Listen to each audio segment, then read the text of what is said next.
Dari semula telah kau tetapkan hidupku dalam tangan, dalam rencanamu Tuhan. Rencana indah telah kau siapkan bagi masa depan yang penuh harapan.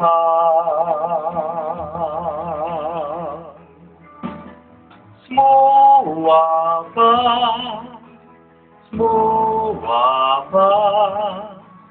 apa yang telah kau berbuat di dalam hidupku,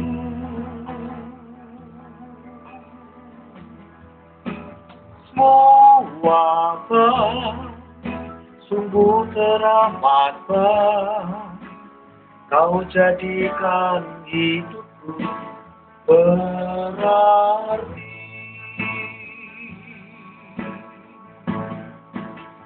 Kau jadikan hidupku, kau jadikan hidupku, kau jadikan hidupku berarti.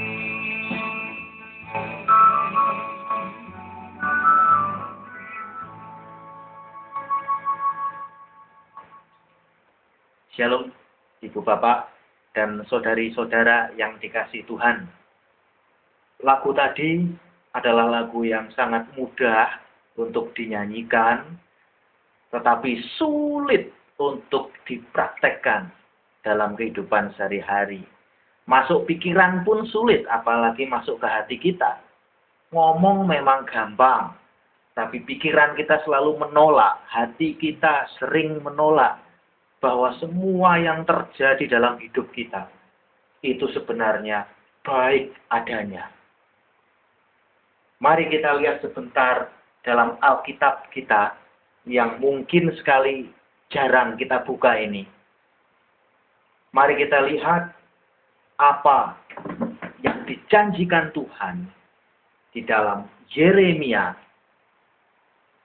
pasal 29, Yeremia 29 ayat yang ke-11. Di situ dalam Yeremia 29 ayat yang ke-11 dikatakan, sebab aku ini mengetahui rancangan-rancangan apa yang ada padaku mengenai kamu. Demikianlah firman Tuhan, yaitu rancangan damai sejahtera dan bukan rancangan kecelakaan, untuk memberikan kepadamu hari depan yang penuh harapan. Glory, glory, haleluya, puji Tuhan. Sungguh manis janji Tuhan ini.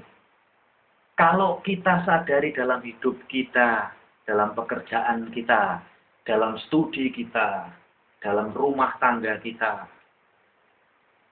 kita sering bernyanyi, semua baik, semua baik.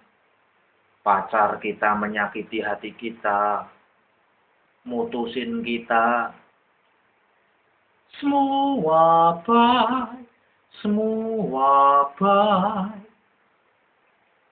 Anak kita terjerat narkoba.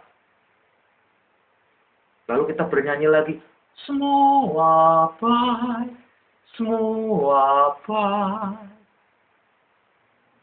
Nggak lulus ujian. Semua baik, semua baik. Suami kita, istri kita tidur dengan orang lain. Penyakit kita tak kunjung sembuh juga. Dan berbagai macam kemalangan, kesialan yang kita alami. Lalu apanya yang baik? Apakah kita masih bisa menyanyi dengan pikiran kita, dengan hati kita?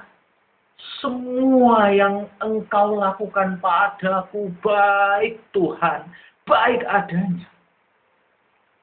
Kalau kita renungkan tadi, rancangan Tuhan itu adalah rancangan damai sejahtera, bukan bukan rancangan kecelakaan, bukan rancangan yang ingin menjerumuskan kita. Allah yang menciptakan kita itu adalah Allah yang sangat bertanggung jawab. Dia maha bertanggung jawab. Dia yang mengizinkan kita ada di dunia ini. Dia pula yang akan membekali kita dan pasti sudah membekali kita dengan kemampuan untuk menaklukkan dunia ini, dengan kemampuan untuk mengatasi masalah-masalahmu dengan bantuannya. Dia pula yang akan bertanggung jawab untuk mengakhiri hidup kita. Dia adalah Alfa dan Omega, awal dan akhir. Dia yang mengawali hidup kita. Dia pula yang akan mengakhiri hidup kita. Dia akan memampukan kita menjalani seluruh hidup kita ini sampai kita mati.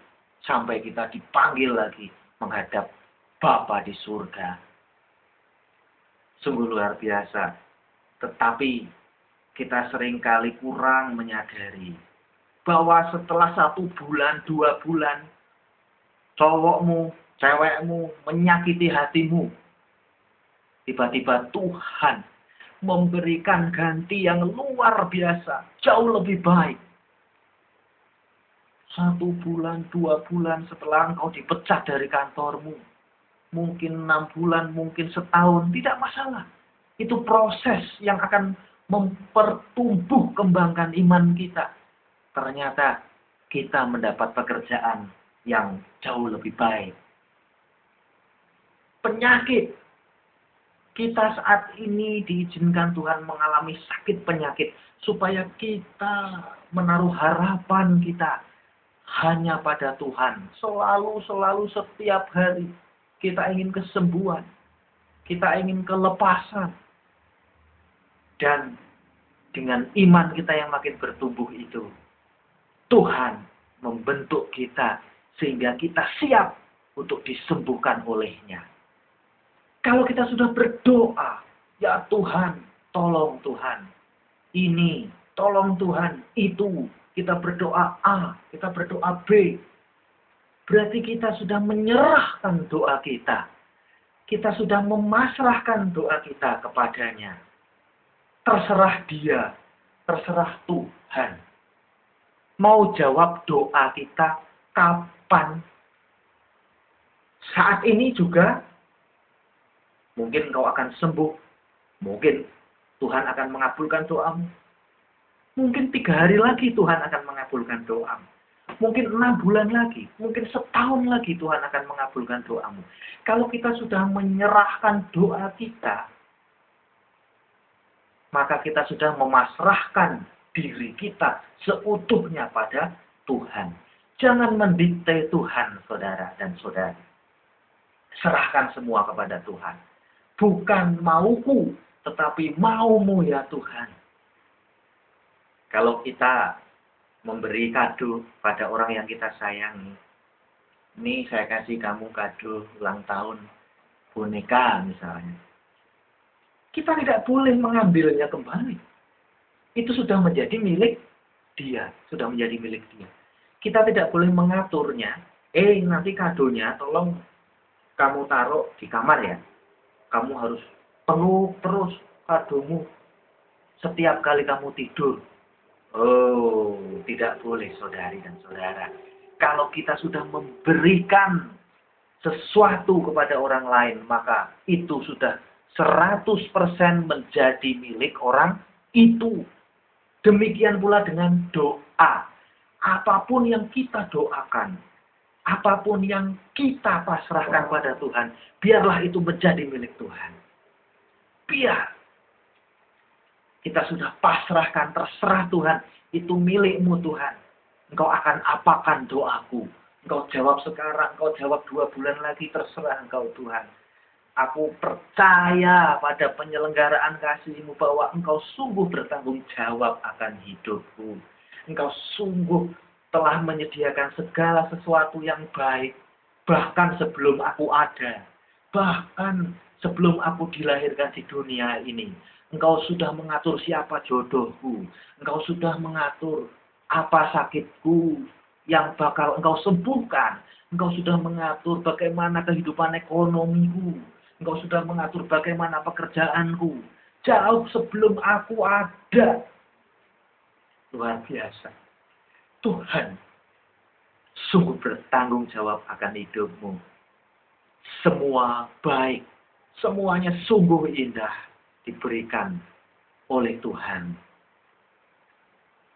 Hanya ada satu syarat, saudari dan saudara. Percaya. Percaya berarti berserah diri padanya. Kalau kita sudah menyerahkan doa kita, seperti yang tadi saya bilang, maka doa itu sudah menjadi milik Tuhan. Percayalah bahwa Tuhan akan memberikan yang terbaik untuk kita. Tepat pada waktunya, bukan waktuku, bukan waktumu, tetapi waktunya. Waktu Tuhan. Tuhan tahu kapan waktu yang terbaik untuk kita. Untuk menjawab doa kita. Yang kedua, tadi percaya mengandung arti juga bahwa aku mengampuni sesamaku sebelum berdoa. Mengampuni sesama sebelum berdoa. Seperti doa Bapa kami. Ampunilah kesalahan kami, seperti kami pun mengampuni yang bersalah kepada kami. Jadi kita lebih dulu mengampuni sesama kita. Maka kita sendiri akan diampuni oleh Tuhan 100%. Tuhan Yesus juga bersabda. Ya, Tuhan Yesus bersabda, sungguh indah dalam Alkitab. Kalau kita mau buka Alkitab kita, Tuhan Yesus bersabda. Dan apabila kamu mengampuni kesalahan orang, maka Bapamu yang di surga akan mengampuni kesalahanmu juga.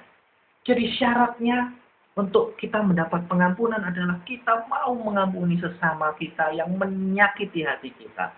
Maka Bapamu akan mengampuni kesalahanmu. Kalau kita menjadi orang yang diampuni oleh Tuhan, maka kita menjadi orang benar. Doa orang benarlah yang akan didengar oleh Allah. Sekali lagi, doa orang benarlah yang akan didengar oleh Allah. Untuk menjadi orang benar, maka mari kita ampuni sesama, kita jalankan perintahnya untuk mengampuni sesama kita dengan tulus sebelum kita menyerahkan doa kita. Karena doa yang akan berkenan di hadapan Tuhan, doa yang akan didengar oleh Tuhan adalah doa orang benar. Doa orang yang penuh percaya, doa orang yang sungguh tulus memberikan doanya pada Tuhan, doa yang pasrah, berserah pada penyelenggaraan kasih Tuhan. Segala dari Tuhan itu sungguh baik. Tuhan memberkatimu, memberkatiku, memberkati kita semua selalu untuk selamanya. Amin.